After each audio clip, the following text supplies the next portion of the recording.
हाय मेरी YouTube family, हमारी YouTube सीमा Kashmiri cook में आपका स्वागत है। गाइस नमस्कार। नजर नेनुआ आलू, ये देखिए आलू नेनुआ कटा हुआ है, ये प्याज कटा है। ये तेल गरम हो गया, इसे जीरा डाल देंगे। ये गाइस जीरा डाल दिया।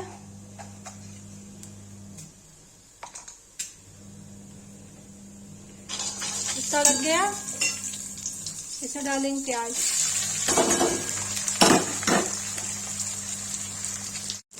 ठीक है, प्याज गाइस नमक डाल जाए, सब्जी चला देंगे। ये हो जाएगा तो इसमें आलू नेनुआ डालेंगे।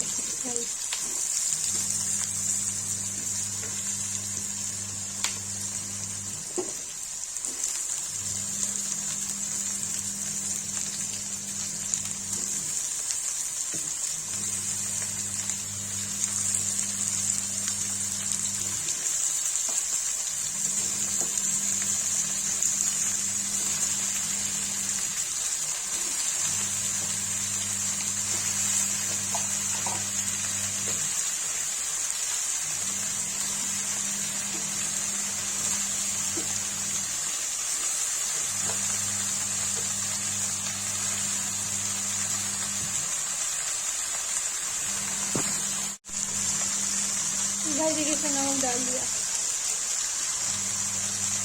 तो गाइस चला देंगे, तब तक ये सब पकेगा।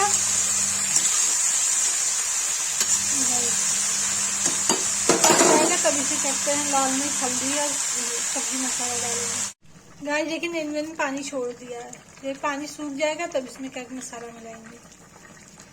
इसमें टमाटर नहीं डालते हैं, बिना टमाटर के। देखिए गाइस नेनुए में पानी सूख रहा है, ये और कम हो जाएगा तो इसमें लाल मिर्च हल्दी थोड़ा सा सब्जी मसाला डाल के इसको मिला देंगे। और इसमें और कुछ भी नहीं डालते हैं गाइस। देखिए मैंने इसमें लाल मिर्च डाला, हल्दी डाला और सौंफ डाला, गरम मसाला डाल के मिला दिया। ये देखिए और ये भुन जाएगा तो इसको मैं निकाल दूंगी। तो ये पकने देंगे इसको गाइस। देखिए नेनुआ आलू बन गया, अब इसको मैं पलट दूंगी। गाइस देखिए नेनुआ आलू की सब्जी बन के रेडी हो गई। जिसको वीडियो अच्छी लगी लाइक कमेंट शेयर सब्सक्राइब जरूर।